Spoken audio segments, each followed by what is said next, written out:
Hallie Balkin here.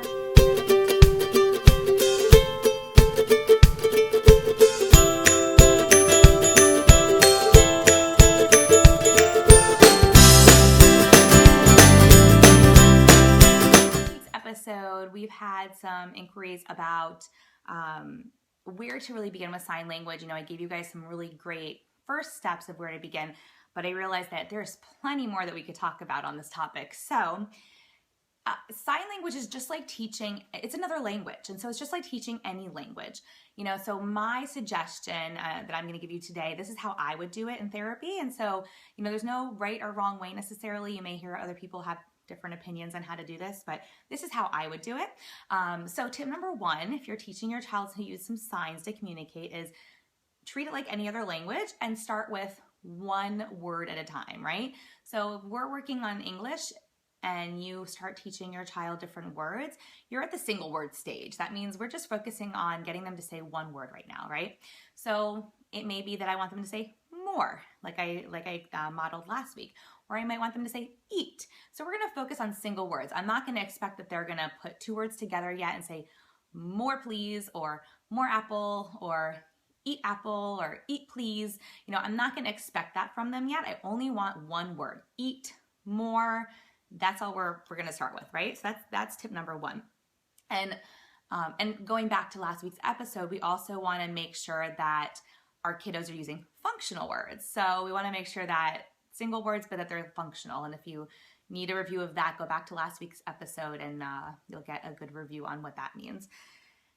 Tip number two, I want you to, we have a free opt-in on our website where you can go there and put in your email address and get 7 days worth of signs. And I show you how to make the signs.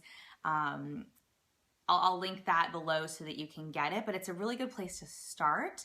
And it gives you some other ideas of what you can continue to do to work with your kiddo. But the goal with that is that, you know, for 7 days straight, you're going to get one every day in your email, in your inbox, you're going to get an email with a video that shows you how to make these signs. And so that will be perfect if this is something that you're struggling with. Again, the link will be below. Then tip number three today is, I don't want you to worry so much about what your child is not doing. A common theme that I see is, you know, oh, my child is not doing this yet and not doing that yet and not doing this. So where should I be?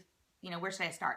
I think it's helpful when you're talking with somebody about figuring out where to start, but I don't want that to be the focus. I want you to look at what your child is doing.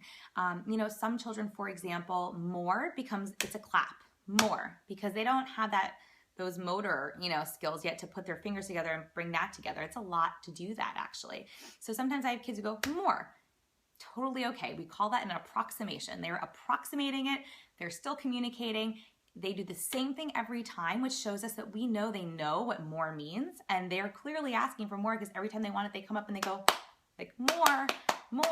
So they're not coming and clapping at us, they're coming and asking for more. So pay attention to what your child is doing and what they can do, and really focus on, you know, are they trying to communicate with me? You know, are they trying to do what I'm doing, but in their own way? And if they are, fantastic, take it. That is what we want. So I hope this is helpful. Let's review our 3 tips for today. So tip number one was to teach the single words first, make sure they're functional like we talked about last week. Tip number 2 is to grab that link below and go get our free opt-in offer that has talks about how to help your child communicate this week, and we'll show you different signs each day. You'll get 7 emails of signs this week.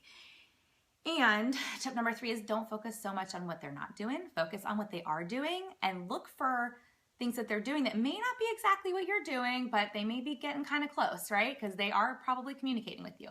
So I hope that helps. I look forward to talking to you guys, same place, same time next week. This is Hallie Balkin, signing off.